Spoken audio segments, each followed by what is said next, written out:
Yes. All right. So thanks everyone for joining us. What do we have already? 67 folks here. So Rob and I are going to talk today about, as you can see, the proper use of stadium mics and how to do announcements. So we pretty much now are outfitted throughout the association with stadium mics to use on Friday nights. And a lot of schools are starting to procure them also for us. So similar to like when we got O2Os a few years ago, we didn't really have a guideline mechanics as far as how to use them properly. So the purpose of today's clinic is to give everybody a foundation for how to set up a stadium mic, how to use it on the field, and it can even go beyond just using it for the varsity games. We have JV games. There may be opportunities to use it at the youth level. So this really does apply to everybody. So I'm happy to see that not only with the crew chiefs, a lot of you will be future crew chiefs and will be using them in JV games. So this presentation is also the final 7 pages of the instructional kit that you received last Wednesday. So especially when we kind of go through the guidance documents, that's what I'm going to be following because I'm not sure as far as how well it'll show up here on the screen. So just giving you that heads up. So the agenda, there's 3 topics. Rob is going to go over how to actually set up the stadium microphone so that you're not frustrated and it works well in the stadium. I will go over how to make announcements. And the third part is for those of you that are online is you get to practice and do the you make the call. So we will get to that toward the end. And the goal is to only keep everyone here for 1 hour. So we're going to jump right into it. So I will turn it over to Rob. Okay. So I should copy paste this link right now and drop it to everybody. Um, Here's a link to a spreadsheet that we've got out there, basically with information about all the different schools and whether they have stadium mic systems that work. So whoever's going to be helping you or yourself, feel free to take a look at this before the game.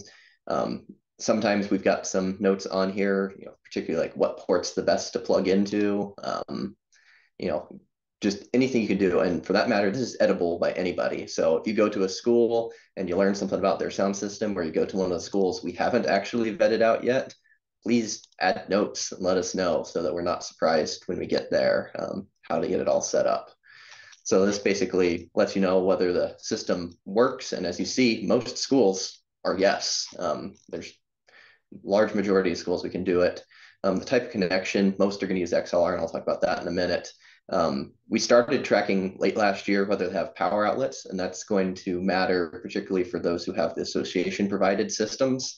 You do need power for your receiver.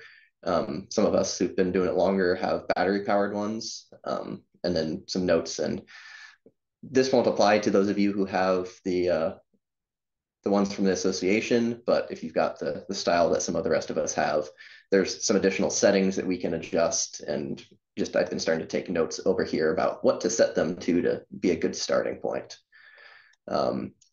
There's some additional information about the systems on here. So if you're curious what your system is, here's the ones the association has. Some of the rest of us have this other one. Matt Starr's got this one off by itself. And then some potential accessories, and I'll talk about some of those in a minute too. And then we're going to walk through some slides about setup. And if you lose those are also in this document, so you can get back to them. So just wanted to give everybody information about that. So you've got that to come back to. And then in this, there's the link to the actual document that you have the print out of. And I believe Ted emailed it to all the crew chiefs also earlier this week. So we do not expect all of you or most of you to be audio engineers by any stretch. I'm fortunate enough that I'm an electrical engineer, and every now and then I get to screw around with audio stuff. So this was pretty easy for me to pick up, but I do want to give kind of a crash course of some of the terms you're going to see with these devices. So again, you'll have these slides, but RF is the radio frequency, and that's really how strong the signal is coming into the receiver that's going to be up in the press box. And so obviously, if you're looking, there's little meters on some of the devices, and you want that obviously to be pretty high. AF, I should know what this stands for, but it's the audio levels. Just think A is audio. So how much audio is your transmitter that's on your body sending up? So you want to make sure that it is not just barely coming on with a tiny bit of noise. You want it to come pretty far up the bar, but you don't want it pegged out the whole time. Otherwise, you're going to get terrible quality audio. So if you're looking at the signal indicator on the front of your transmitter, you want to see that kind of bouncing around as you talk, but towards the higher end. This one you may not have to mess with too much, but there's basically a whole bunch of different channels, kind of like our O2Os. We have banks and then channels within that bank. With some of the devices, or if you go into more advanced settings, you can actually choose the specific frequency that they talk at. Really, at the end of the day, what we found is the default settings work unless somebody else basically in the stadium or pretty close to the stadium is using another microphone on the exact same channel. So odds are you're not going to have to adjust that.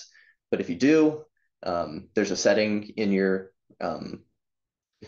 transmitter and receiver. You can just pop into them, scan. It will come up with a list of stations. You just randomly choose one, no different than the O2Os. And then you can sync the two devices together by just pushing a button. So if you do ever have problems and you're hearing other people's noises or anything similar to O2O, just find a new channel.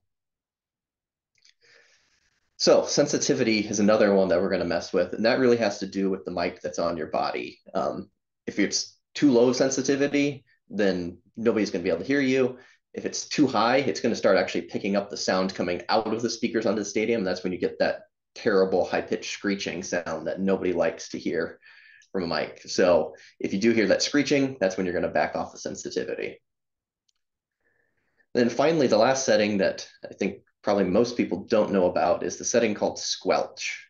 If you've been at any of the stadiums and heard from this, where you hear just constant hissing sound or a little bit of popping and crackling noises, that has to do some with the radio signal communication. Don't want to get into those details, but if you're too low on your squelch, it'll allow that to come through.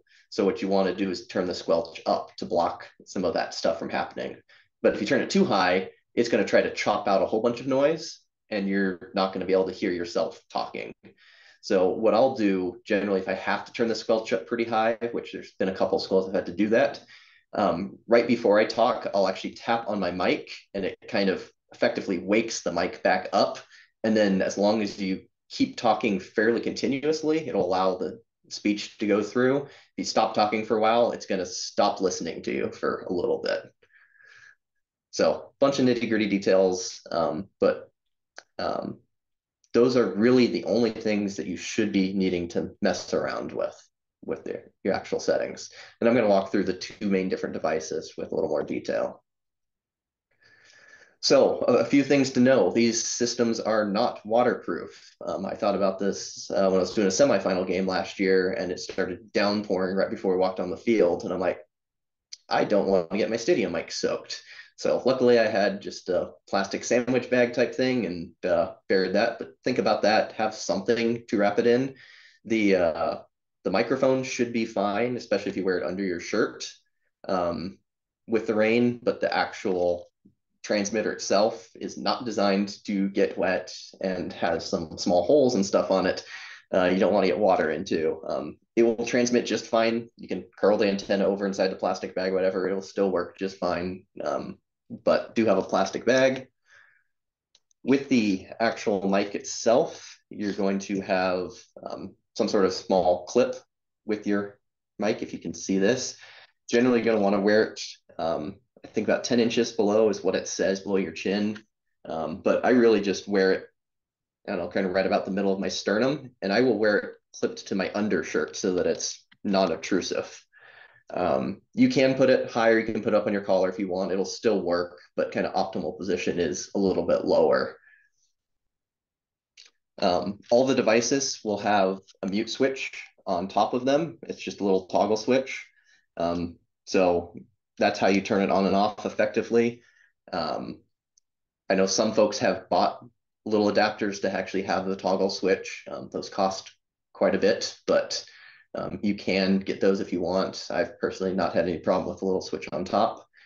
And then you will go through a fair amount of batteries with this.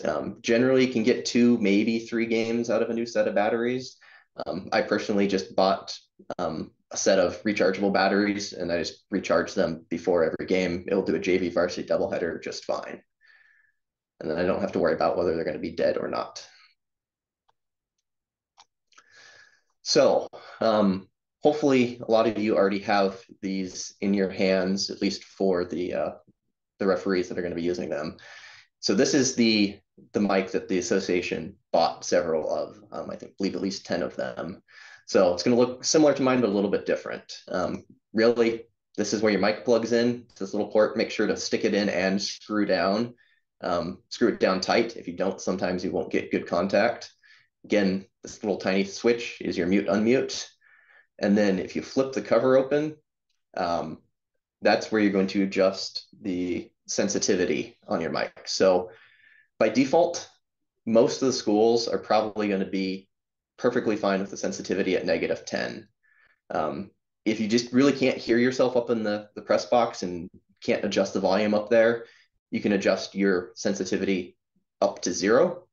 And yes, these numbers are all negative, so 0 is bigger than -10. This one always confuses me.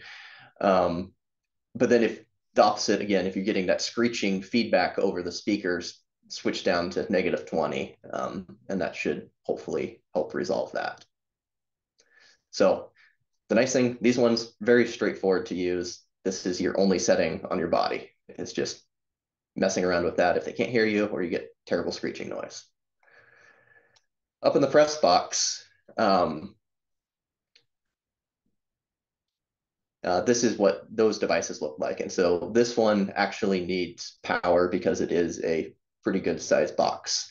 If you need to adjust the channel, you can hit the set button and then scroll through, use the buttons. I personally have not run through this. I was just looking through the manual. It's pretty straightforward. And then you push and hold the sync button and lights blink, and then the 2 devices sync with each other. Again, that's only if you need to change a channel, and then you can choose, again, your bank and your channel within that bank. Here's what I was talking about with the RF and the AF. You want this RF to be high. If you get really low RF, you need to move this box so it's somewhere further out in the window of the press box so that you get better line of sight to the antennas on the back. Really shouldn't be too much of a problem. Most schools haven't had issues with the RF so much. And then the AF, this is, again, the audio that's coming through. You want this to be getting fairly high, but not pigging out constantly when you're talking. And so, and then, of course, volume dial makes it very easy to turn volume up and down for the stadium. The backside of the port, really, you've got 2 different ways to connect. There's XLR, and as you saw with the spreadsheet, which I lost, there we go. Almost every school has an XLR connection. So that's going to be by far your easiest. That's going to be this 3-pin port. Going to look like something like this. Of course, you're going to have a cable to connect from the box into the school's soundboard. Every school soundboard is a little different, but generally they're going to have multiple ports. This is just a little multi-box that I've got for schools that only have 1 port. But it's going to look pretty similar to that. And then ultimately, it's really just take it and plug it on in. So it's pretty straightforward. And then when you're done, pop it back out. A couple schools that require aux cables, you would need to get an extra cable. I don't believe there's one in the kit that you've got. This particular receiver has the larger adapter. So there's the small and the big one, a 1/4 inch and what is it, 1/8 inch ports. So you'll need a cable that's got the big on one side, the small on the other, to plug into the schools if this is all they've got is the little small port. So that only applies at a couple. Otherwise, you're always going to leave this set to mic. And then again, here's the squelch. It even kind of has this little handy picture. You're getting terrible noise, turn squelch up. So it's just a little tiny dial on the back. Usually you're probably fine just leaving it right in the middle. So that's really all there is for setup. Once somebody does this a few times, it's going to become secondhand. It's pretty easy when all said and done. A little bit of troubleshooting, but you'll get pretty used to working with it. If you're using the other style, they actually have a lot more settings and capability in terms of flexibility, but it's all done by menus. So I'm not going to walk through all these details, but for those who have this other style pack, the G4, here's some general suggestions for settings. We actually already have the just regular aux cable, so we don't have to worry about those schools. Little couple settings about how you change channels as well. And then some suggested settings on the AF out, because if you're using this style of system to actually adjust the volume in the press box, looks very similar, but it's a receiver instead of a transmitter. You actually have to go into settings and push the up and down arrows to change volume. That's the one advantage of the Association one, is it's got a nice little dial on the front. And then squelch setting, pretty much leave that at middle unless you're getting that crackling and popping. So that's the high-level crash course. With this, just the last thing I kind of want to point out, again, most of the schools have XLR. That makes it easy. There's a few that they only have like one aux port where they're using it for like a iPod or something, so they can play music over the stadium. So you may need a splitter to hook into them. Or, Valhalla's got both a single aux and a single XLR, and they're using both, one for the announcer, one for music. So if you want to tap in, you're going to need some sort of splitter. If you're using aux, they do make cheap little splitters that have 2 outs, 1 in. If you need a mixer, those get more expensive, but they provide you more flexibility. And at least for me now, I've got volume dials on the front too, so I like that. What else did I want to show? I think that's the main things. Oh, and if you're ever at Madison, and actually what I might do is the next time I'm there, I might just abandon this there. But they have a very weird 5-pin connector, and so you need a 3 to 5-pin connector. I've got one. I think Matt Starr has one, and so if nothing else in the meantime, you could try to borrow one if you're going to be there early in the season. Some of those accessories, if you want to add any of them, the rechargeable batteries I use, or if you want to get fancy and get a mixer, there's links to all these things. So feel free, but don't feel required to go grab them. Ted, anything I missed? Would you recommend using the DJs when they're there to plug in to their systems, or actually try to get it set up in the press box? So generally, if the DJs are somewhere away, they may or may not have power. The same thing with the press box, may or may not have power. So that may decide where you're plugging in. It really depends on the DJ setup. If they've just got one speaker in the far corner of the end zone that are trying to blast music, that's not going to work great. It can be better to use the stadium ones. So we're trying to take notes on some of those things of what works best. Again, let's add notes to this. The other thing is there's a couple schools that will provide some AV support. Most won't, other than pointing you to things. It's really helpful if you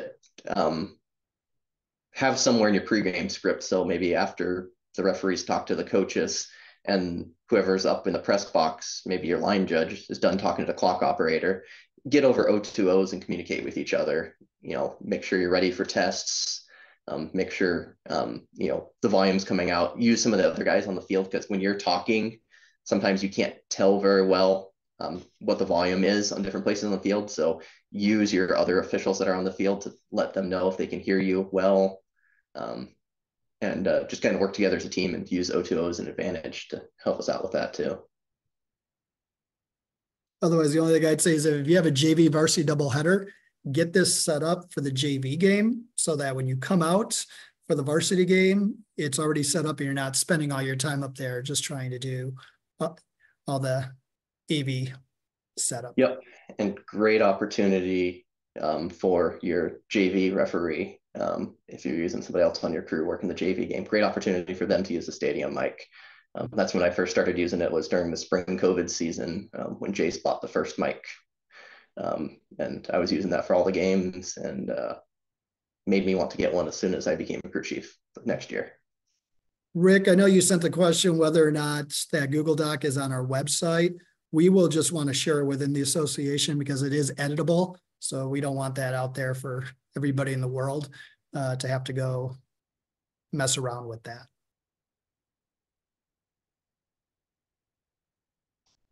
All righty. So let's get into now the portion. We've got it all set up. Now we need to actually use it. So as we found out, like when we had the O2Os and we started to use them, right? It's a great tool to be able to communicate effectively with coaches. Now we have a stadium mic, so now we can communicate effectively not only with the coaches, but with players, the fans, the announcers, sometimes other officials that are on the field that don't know what's going on, but they actually hear it over the speakers. But that also, though, comes with our appearance out there, especially as the referee. When it's time to make an announcement, that camera is coming on us. And if we do not know how to make announcements, how to work the stadium mic, if we're fumbling through the whole thing, we're losing our credibility. No matter how correct the call was on the field and how good we're doing, we're being judged by how our announcements are, how crisp they are, and what is that communication that we're conveying. So really, as a general guidance, and what this document is really the minimalistic approach. It's the bare bones, and we're going to give everybody the tools as a foundation. But we all don't have to be robots and do it the exact same way. Each of us have our own personalities. Some of us may like to say a little bit more. Some of us want to say as least as possible. So a lot of this document is to say as least as possible, but convey all of the information that we need. I think as we go down under the general guidance, the second to last, I'm sorry, you could still stay on that page, Rob. Oh, there you go. Okay. Don't face the press box until you're ready to announce. And we'll talk about in the next section, prior to announcement, getting all the information. But one thing we also have to start training stadium PA announcers is when we turn to the press box and we're about to make our announcement, they need to stop talking. Because if they're talking while we're talking, we already know what that means. Nobody can hear us, and sometimes we're cut out and it's not working. So this is new. Our stadium announcers need to understand what we're doing when it comes time for an announcement. For those of us that do any TV games, the TV camera is going to go to you as soon as you face that press box. So if you're having conversations, don't face the press box with your hand on the mic, ready to turn it on, because they're thinking you're ready to announce and you don't want to be standing there for like 30 minutes. The last bullet point under general guidance, know how to turn on and off the mic. If you're looking down and fumbling on your belt and looking down, that doesn't look good from an appearance standpoint afterwards. And then same thing, know how to turn it off. So when you blow your whistle, when you're going to start, not the entire stadium hears it through the stadium mic. I've done it. Others will do it. You will do it. So it's a quick learning to be able to check. Prior to your announcements, you need to get all the information, just like you would for any other announcement, even when you didn't have a stadium mic, but it's imperative that you have it all. Because the last thing you want to do is start getting through an announcement and then have to stop and turn it off and then go ask if it, what was that number? Oh, wait. Oh, they want to decline it. Once again, it just does not play well when it's on the field. We want to be crisp. Stepping into an area, I mean, we want to be able to face the press box. I'm not going to stand behind the left tackle who's 300 pounds and they're not going to see me. But you don't have to run 20 yards to get into a clear area. Just step into a clear area, face the press box, and go. When you turn on the mic, all of this you should be practicing during the pregame when you're on the field is go around, and if you've got it on, I usually do a countdown in all four corners pretty much of the field, and I'm just counting 1 to 10, and can I hear it? That'll give you an idea of whether or not there's a stadium, if there's a syncing delay, because otherwise, if you know you have to turn it on, maybe wait a second or two and then start talking, you need to know that before you get into your first announcements, and they don't hear your first, they just see you signal, and then you're in the middle of, second down, and that's all they hear. So we don't want to have that. Use the team descriptors when we're on offense, defense, kicking and receiving team, this goes to crew chiefs and training your crews on how you want penalties reported. Because if we're using these descriptors, they will help you, especially when we get into the point where we'll talk about with multiple fouls after a change of possession, because then it's clear as far as when did the actual foul occur. If you forget a number, just finish. Just say it's holding offense and finish it. You could always come back on afterwards and give a number. Just don't guess, because you don't want to keep coming over and say, correction, the foul is actually on number 64. You could probably do that once, but if you're doing it 4 or 5 times a game, that's, once again, it comes back to a credibility. And go to the next page, Rob. So we're going to talk about buckets of fouls. And the easiest one are just our simple single fouls. Every one of these announcements should be a canned announcement. So every referee should be able to come and say, if it's a false start and it's only number 78 that moved and we got one flag, there's not a whole much to say, right? False start, offense number 78, 5-yard penalty, second down. So all of our penalties that are single fouls, we should be able to knock out every time. But there are some situations when we come down that we actually need to add some more clarifying language. We can't just have that minimalistic approach. So for instance, if we go down like we're free kick out of bounds, we just want to say it's free kick out of bounds, and that's it. Where are we going to put the ball? Are we re-kicking? Are we putting the ball on the 35-yard line? Everybody knows, everybody hears, and we can move along. When we have automatic first downs, we want to add that into our announcements. If you're comfortable with where the enforcement is going to be from, you can add it. If you are not sure or just want to use the minimalist approach, you can leave that out. But sometimes when the coach is like, where is this going from? Where are we enforcing? You're telling everybody where you're doing that from. If you have a chop block, if you have multiple numbers, we have a chop block. That means there's a foul. There's two players. So we should be able to get both numbers on that. Half the distance to the goal penalties. This is up to you as the referee. How do you want things reported? Do you want your crew to tell you that it's, we're going to attack it on, it's going to be half the distance to the goal? Because we don't want to say it's a 15-yard penalty and then have to come back as a correction. It's half the distance to the goal. Or if we only then march off 12 yards because it's half the distance and you've set a full 15, they're really at the wide end, they go 15. Okay.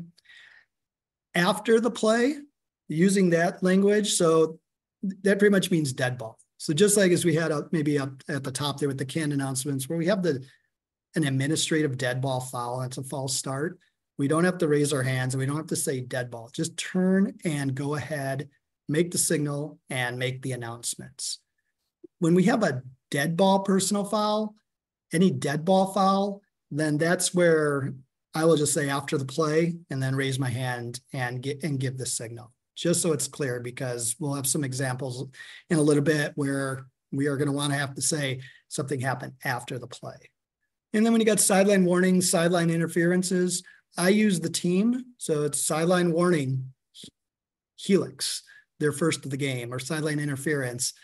I don't like to say like on the offense, because even though it's like they may be on offense when it happens, because the foul goes on to the team. I'm going to go to the next page. So intentional grounding, the canned announcement is the first part. Intentional grounding, offense, you should know your quarterback, 5-yard penalty, spot a foul. You can go through all the signals, but there's going to be times where you're going to need to add extra information. I'll be screaming, it's like, how is that intentional grounding? He was out of the pocket. Well, the ball didn't make it to the line of scrimmage, or he was in the pocket and he threw to an area that there's no receiver.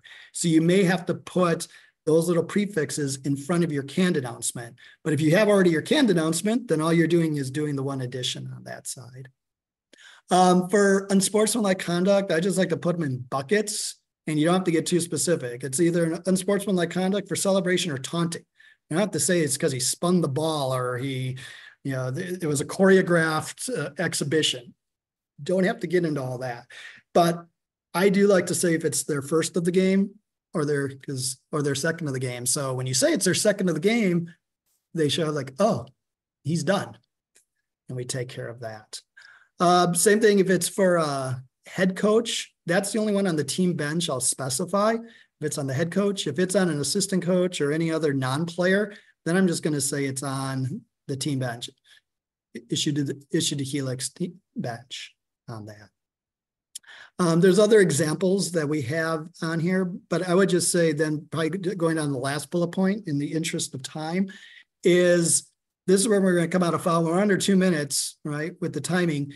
If we're going to start on the snap or if we're going to start on the ready, I like to make that announcement because then both teams know. So then I was going, are we going on the snap? Are we going on the ready? Because right, certain teams may have an option. They may want to go on the ready or they may want to keep it on the snap. So that's the only time I will actually talk about game clock after the penalty. Next page. So when we have changes of possession, when there's a foul, this is where it becomes important as far as using our teams. It's not offense, defense, right? We have holding and it's on the defense. If we say it's on the defense, the offense is thinking they're keeping the ball and they're going to probably be happy. They probably have a first down. But when we say after the interception, holding, intercepting team, have it. It's like, now you've already told everybody, it's like, oh, so it's after the change of possession. Defense is keeping the ball. The teams can already start like, all right, we're going on defense. We're not going on offense. And you're conveying that. So, and the last two there with during the kick, during the return, this is part of the penalty, the announcements for how you should be training your crews. This is how you should get the information because it gives you everything that you need. So the first part and the last part are really your part of your announcements. It's during the kick or it's during the return. And then it's going to be on the receiving team, and it's going to be 1st and 10 for Helix. Okay. The next one is that sometimes there are the few times where we actually need to understand what was the result of the play and actually say that. So if we're not sure if the pass was complete or if there was an interception, you may have to lead off with that announcement before you go into the canned one. The middle bullet is the one that's important. If it's 4th and short and the team does not make the first down, and then we have a dead ball foul on the defense, we need to put that up front that the result of the play was a turnover and downs, i.e. offense, you're done. You're going on defense. Then we have the 15-yard penalty on the defense. And then I'd like to say that it's 1st and 10 because there's still people that think it's 1st and 25. So this way it's clear it's 1st and 10, and then you could say the team name because you don't want to say 1st and 10 defense. That doesn't make sense, right? So 1st and 10, and then whatever that team name is going on.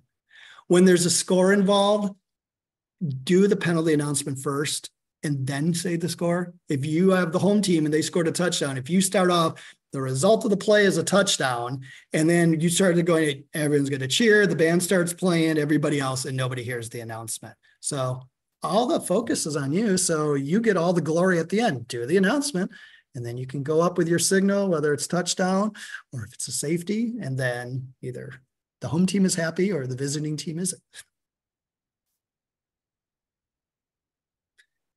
So those are all the easy ones because those are all just simple fouls. Now there's 5 buckets that are more complex. And this is when we have double fouls, multiple fouls, live ball and dead ball, all in combination. So if you haven't practiced this, this is where you will fumble, pun intended, on the mic, okay? But once again, there are basic canned announcements to start off every one of these announcements. So if you do the first one, if you have 2 fouls and they're both on the offense, that's how you're going to start it out. There are 2 fouls on the play, both on Valhalla. Then you can give your signal and your number, and because you don't have to say each time, holding number 62 offense, blocking the backs, number 12 offense. You've already said that there's 2 fouls on the play and they're both on the offense. I'm sorry, I had said the team name. It should be the team unit. So there are 2 fouls on the play, both on the offense. Give the numbers and give the penalties. if somebody does decline a penalty for any reason, we do want to state that first. Okay. If you have two live ball fouls on, there's fouls on both teams, and you know they're going to offset, once again, the foul on both teams is your can start whenever we have multiple fouls.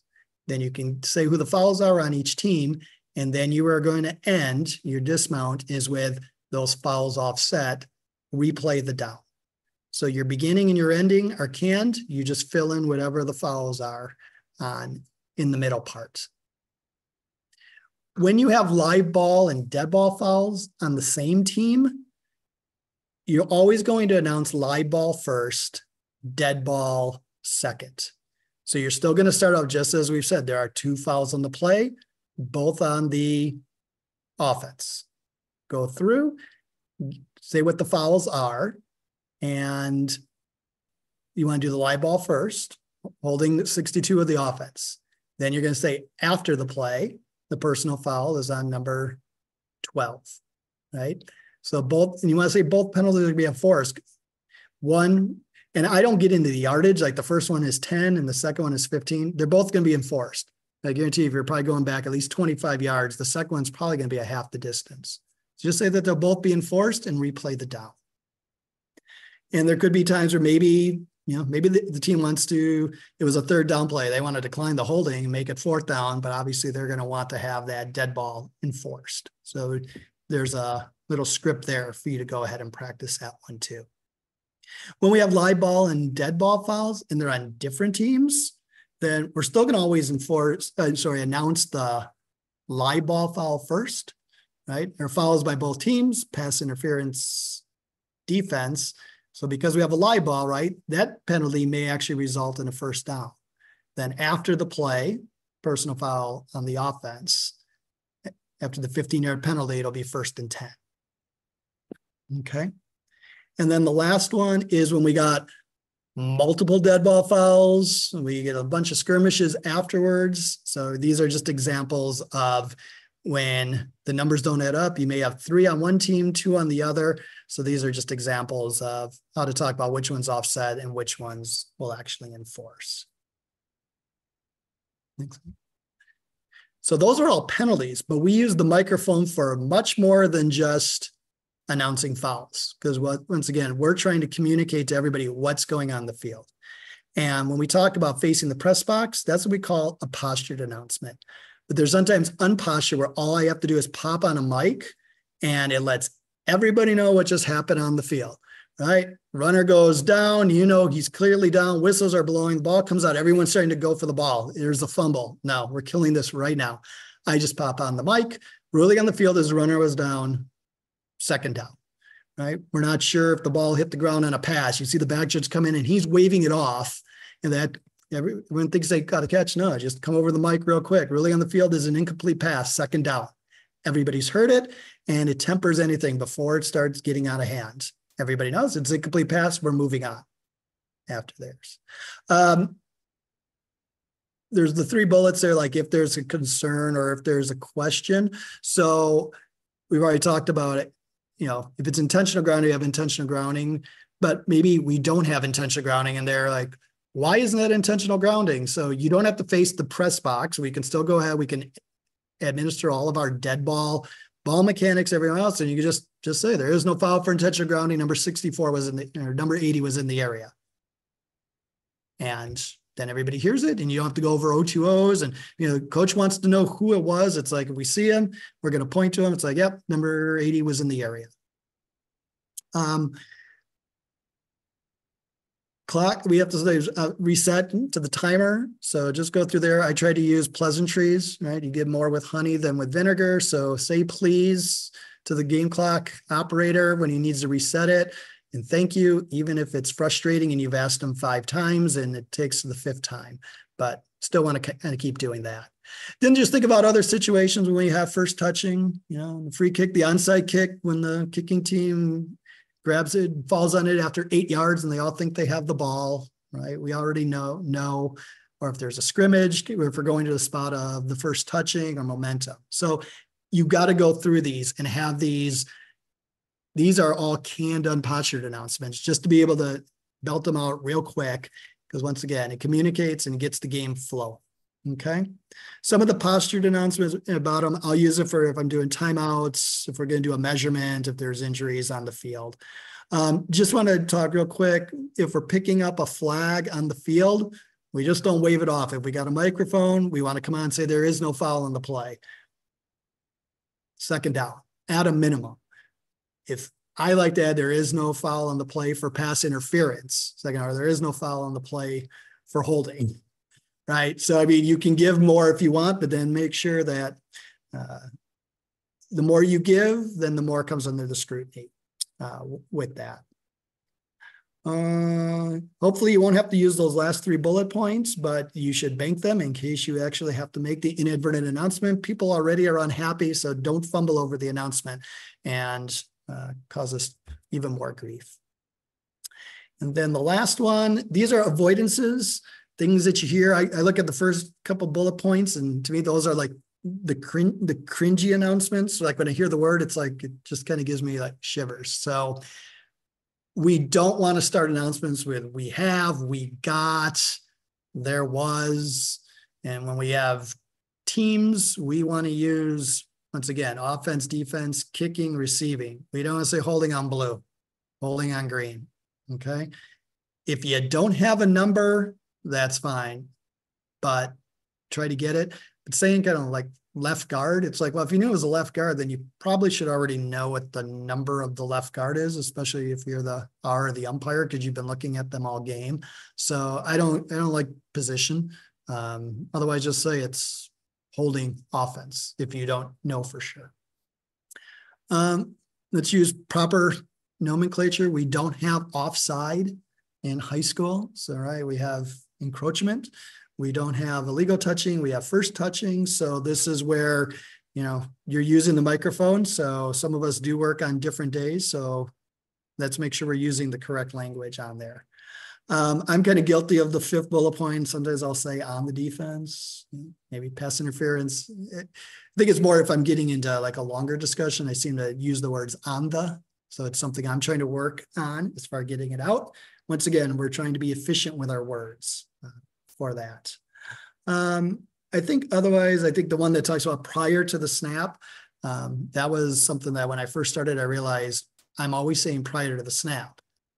But if a snap doesn't occur, there is no prior to the snap. So the only time we want to use that is when truly a snap occurred and we have to shut down the play. Maybe there's a timeout, there was a false start before the snap. So those are times we would want to use that. And then just don't use foul categories over the announcement. We don't need to describe what the DPI was for, what category. That's for the O2O. That's not for the stadium mic usage. I think that kind of covers it. I know we are 45 minutes in. I know we haven't asked for a lot of questions. I haven't been looking at the chat box, but we got about 15 minutes. And if anybody wants to stay longer, they can. We're turning this portion over to the funnest part that everyone likes to do. And it's called You Make the Call. And what we're looking at is we are going to put up on the screen. So Rob, if you want to go to the next one, just to kind of show what they're in.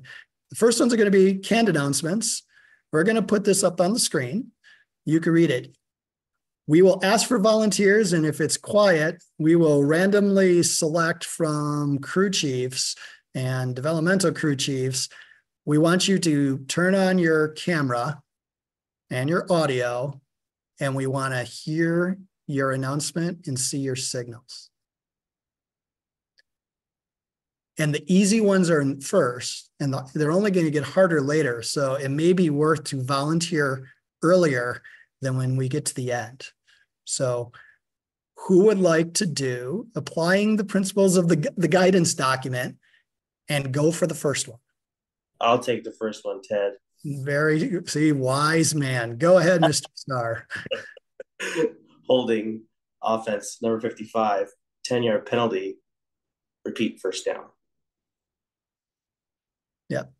If you want to use repeat or replay, you can. If you just want to say first down or still first down, that's fine. And I think maybe we probably didn't touch on this when we are with the mics is we don't want to speed through it too fast. I know sometimes, especially if I have multiple files, I will go fast because I'm trying not to forget the numbers with that. So we still, even with the mic, want to go through is holding offense number 55. So it's like one pause, second pause, third pause. Good job, Matt. 5 stars.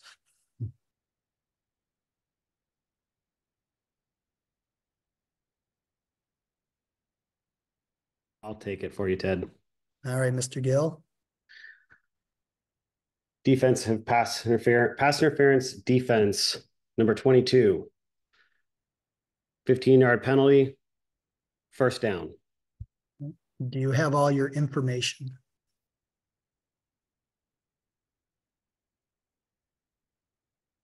Is it a 15-yard penalty?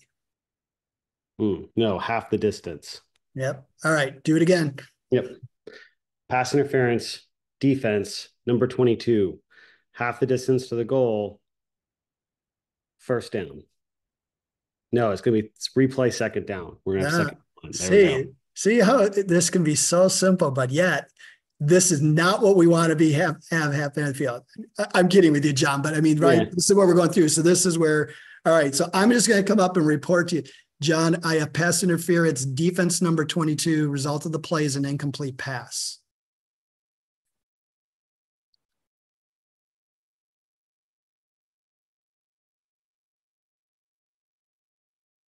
So I'm probably gonna ask you. So we were at is that gonna be a full 15 or are we gonna go half the distance, Ted? All right, well, let's see where we're at. We're at the 24. So we know we can't go a full 15. So we're at the 24. We're going to the 12. Where's our forward stake? We're gonna be half the distance. It's still gonna be second down. Yep. All right.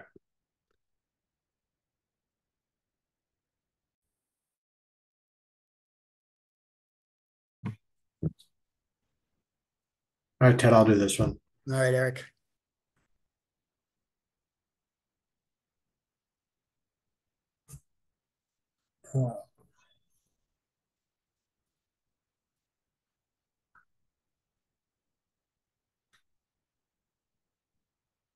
Encroachment, defense number 99, 5-yard penalty, replay second down.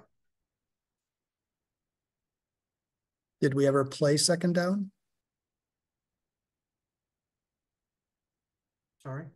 Did we ever play second down? Can we replay a down that we haven't played? Oh, good call. Sorry. Yeah. All right, so offsides, defense number 99. Stop. Second down. We're in high school rules. Is there offside? Oh, I'm sorry. I said encroachment the first time. Offside. You're right. Got it. All right, we'll do number 3. Encroachment. Number 99, defense, second down. There you go. Less is more. Yeah, and so that's one of the reasons why I try to avoid throwing out replay or anything like that and just say the down, because then you don't have to think about whether you're replaying it or not.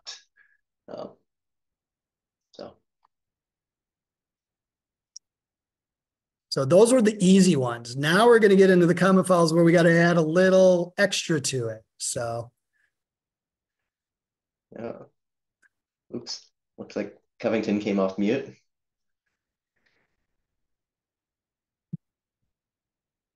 I don't know if Greg meant to come off of mute.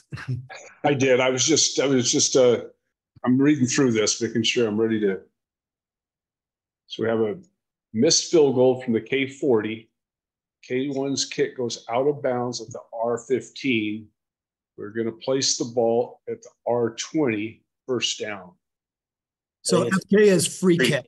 Free kick. It's a kickoff. Free kick. Oh, sorry. Yeah, no, that's fine. Okay, so free kick from the K40. Ball goes out of bounds at the R15. We have an option. The only 2 options I would say is re-kick 5 yards back, or we can place the ball at the 35-yard line, first down for R. Greg, the coach wants to put the ball at the 30. He wants it. He's going to take it at the 35. You take the 35. Okay, we are going to have kick out of bounds, 5-yard penalty, re-kick from the K 35-yard line. Would you actually announce all that? Probably would. No less is more, but Okay. it's something I need to work on. So that's why we're having all this, and thanks for taking the stab at it. So let me just ask, because I know we got lots of others. Who else wants to take a stab at this? Coach wants the ball at the 35. I'll go. Go ahead, Rick. So free kick out of bounds, untouched by untouched by the receivers. Coach's option is 25 yards from the previous spot, first down at the 35-yard line. Okay. Now give me a condensed version in like 2 sentences. How could you streamline that down? Free kick out of bounds. 25 penalty is 25 yards from the previous spot. Ball would be placed at the 35-yard line, first down. Okay.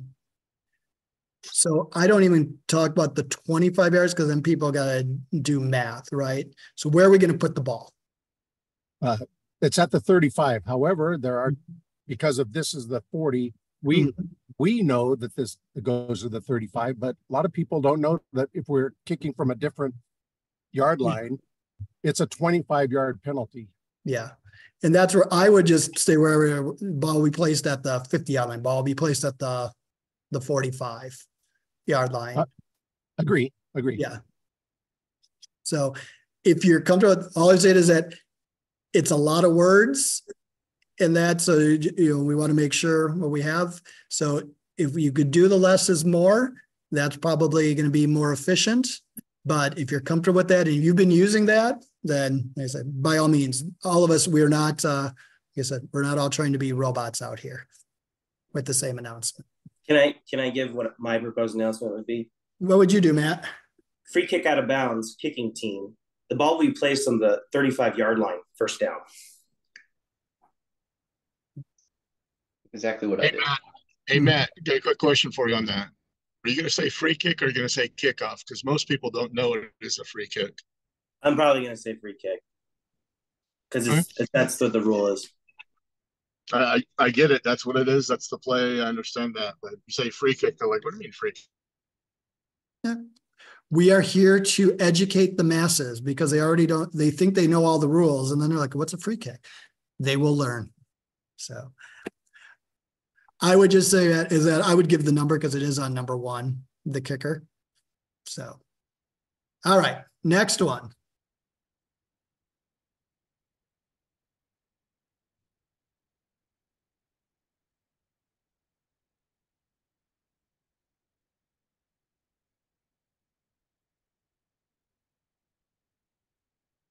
Three seconds for somebody to volunteer, or you're going to get selected. 2, 1. How about Mr. Bezverkov? You got it, Ted. The result of the play is a complete pass. Roughing the passer, defense number 99 will be enforced from the end of the pass, half the distance, first down. From the end of the run. Yep. So that's where it's like, we want to know where it's enforced from. Good job. And it's half the distance. Mm-hmm.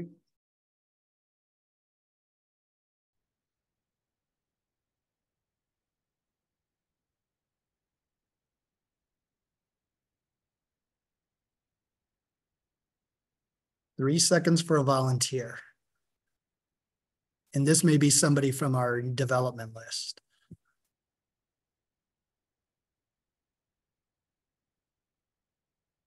All right, let's see. First one I find on here, I'm going to choose. Oh, it looks like Derek came off mute. Oh, okay. Yeah, I'm thinking about it. All right. Go for it. All right. So we have a runner who scores a touchdown during the run. A defender, I'm just talking myself through it, Yep. commits a foul. So I'm going to come on the microphone. I'm going to announce the live ball foul first. We have a personal foul by the defense. The touchdown is good. We will enforce the foul on the kickoff. Okay. So avoid the we wills. So Yeah. you have the foul first. So you don't have to say by the defense, right? So it's Right. What's your foul? Right? Face mask, Personal foul. personal foul, face mask, Mask. Defense. defense. Number 24. Mm-hmm. The touchdown is good. The penalty will be enforced on the kickoff. Yep. You can do that. Only thing that I usually do, and this is just preference, is I will say the enforcement will be on the kickoff, and then I'll end with the touchdown is good, so that the crowd doesn't start cheering and they miss the last part, that they're going to take it on the kickoff. If I can move that touchdown is good to the last part of my announcement. Yep. But otherwise, no, that was great. Yeah, and little personal preference for me. I don't want to say a touchdown is good because Yeah. injecting an opinion on that, I'll say the result of the play was a touchdown. Yep. Good point. Or a successful field goal, if that's the case. All right. Next one.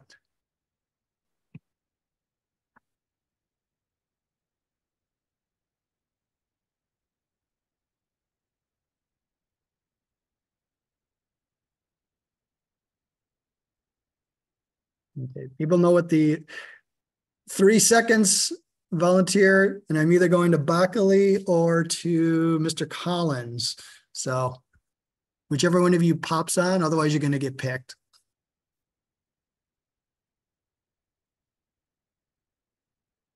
All right, Mr. Collins will go. All right.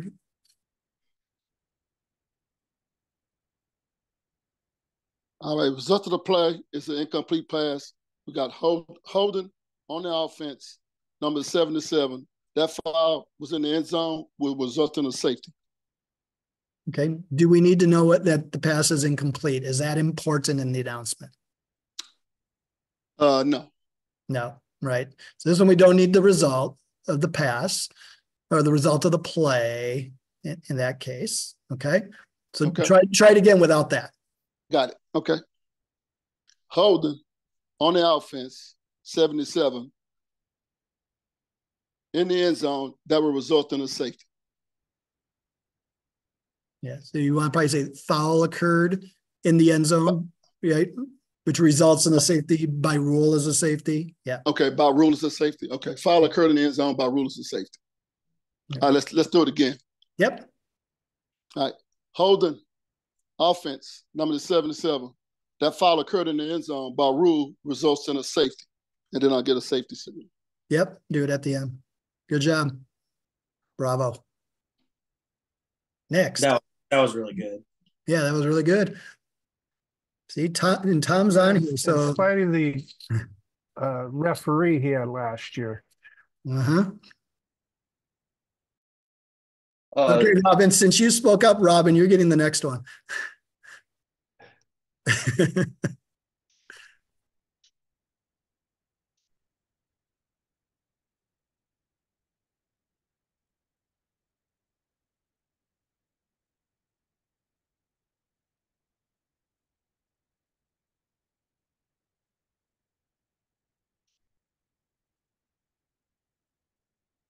So Robin, I'm the back judge. I got a flag. I'm coming up to you and I'm going to tell you during the kick, I have holding number 2 of the receiving team. The end of the kick, my beanbag is at the 20. Okay, I hand you the mic and say announce it. That work? All right. We have during the kick, we have holding on the return team. The enforcement will go from the end of the run. Oh, I'm sorry, from the spot 10 yards back. First down. Is it from the spot or is it from the end of the? Well, hell, I'm just looking at who held. Let's see, it's at 20 or 30. Yeah, it's the 30 is during the run. Foul was during the kick. Wait a minute. That's why I needed. That's why you needed David last year. That's right. Good. Be from the end of the kick. Right.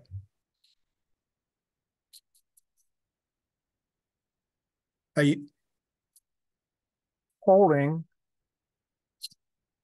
during? Okay. If I see it, I can do it. All right, here we go. All right. During the kick, holding, return team. Enforcement will be from the end of the kick, 10 yards, first down, Valhalla. Okay. That'll work. We said in the key is there, we want to say return team, and we got during the kick, and that it's from the end of the kick is the foul. All right. Next one.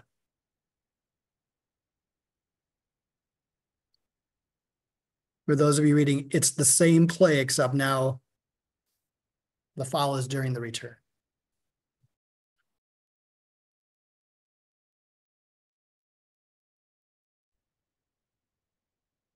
Three seconds for a volunteer.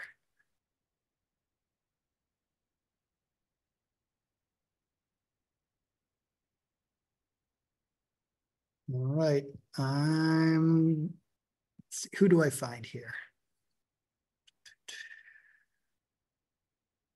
Jerry Burgos, you're the first crew chief that came up on my screen.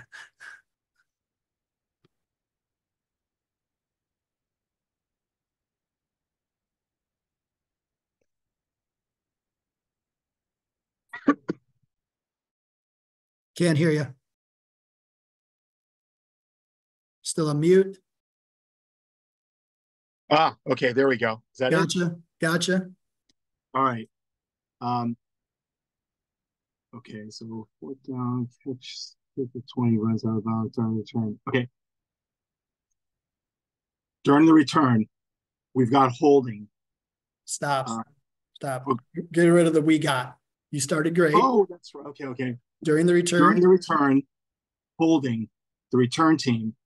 The ball will be the foul will be enforced at the end of the run. First down, Valhalla. Okay, so if you're not sure, so you got so during the return, holding, return team, who? Oh, number two. All right. So during the return, go ahead. Okay. During the return, with holding the return team. Get rid of the restart again. Okay. Okay. During the return, holding, return team, number two, the foul will be enforced at the end of the run, first down, Valhalla. Do I have to say the yard line? No. Okay. No. Did I get the information? If you're not sure of the enforcement, you say 10-yard penalty, first down Valhalla. But you do have to get the yard line right. That's where if you're going to give more, yeah, make sure you know where the enforcement's from. If you're not sure, don't say it, because if then you go from your umpire comes up and corrects you and goes from the right spot, everyone's like, "Are they going from the flag? Why are they going from that spot? That's not what he just said." That's right. It's behind the end of the run, so it's going to be enforced. It's a spot foul from the 25, first down, Valhalla, first down 35-yard line. Yeah. Yeah. Okay. All right. I got all the numbers mixed up. Okay. Sounds good. Rob, what do we got? 4 or 5 more? Actually, it looks like you got like 10 more slides. Do we want to pause for questions since we're a little bit over? And if people want to keep going, we got some more. But yeah, that's fine. So we can We can pause, and even if we want to stop recording, we can be good. And then we can, those who want to stay on can stay on. So I think as Rob was saying, does anybody have any specific questions from any of the information that you heard tonight? I had one. Go ahead.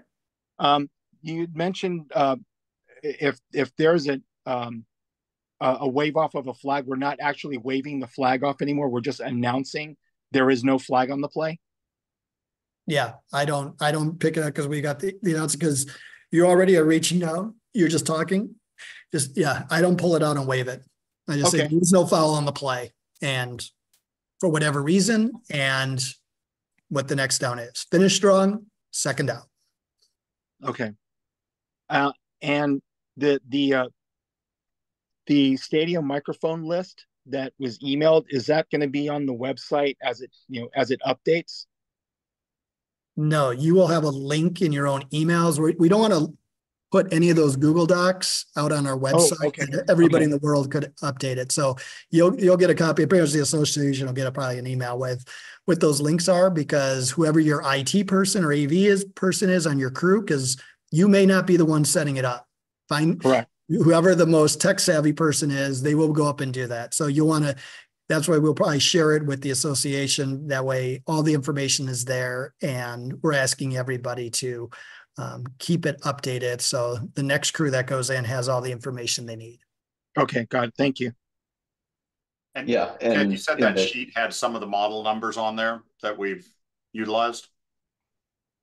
Yes. So, there's the system that those of us who've had it for a little while that most of us are using. And then there's the set that the association has, and they've got links so you can go learn all you want to about them. Perfect. And then to answer Aaron's question, yes, we only don't wave off the flag if we have a stadium mic. If we don't have a stadium mic, then we still have to wave off the flag. That was basically the way to do it when you couldn't tell everybody what was happening. But if you got a stadium mic, that kind of overrules the need to wave it off. But Pop Warner, all that stuff, still got to do it the old way, unless you're bringing your stadium mic out to a Pop Warner game, which I did for a championship last year, but not normally.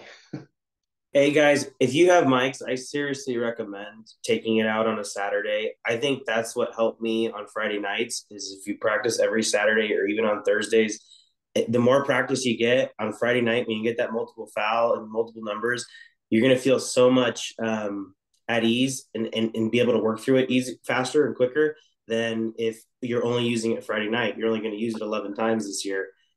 So try to get more use out of it, and you'll see by the end of the season, your announcements will improve. Of course, now my Pop Warner games will take 3 hours because I'll be talking all the time, but. So I think everybody, what we're going to do is that we'll stop recording. Those you spent your hour. Thank you for joining us. Anybody that wants to stay for the last questions, we'll keep the Zoom here open, and we can go through the last ones, and you can practice, because I mean, it's harder, like I said, to do this in front of your peers and seeing it versus you see it on the field and you got the feel, but you don't want to be doing it for the first time when you're on the field. And did you say you're going to send the presentation out? Well, yeah,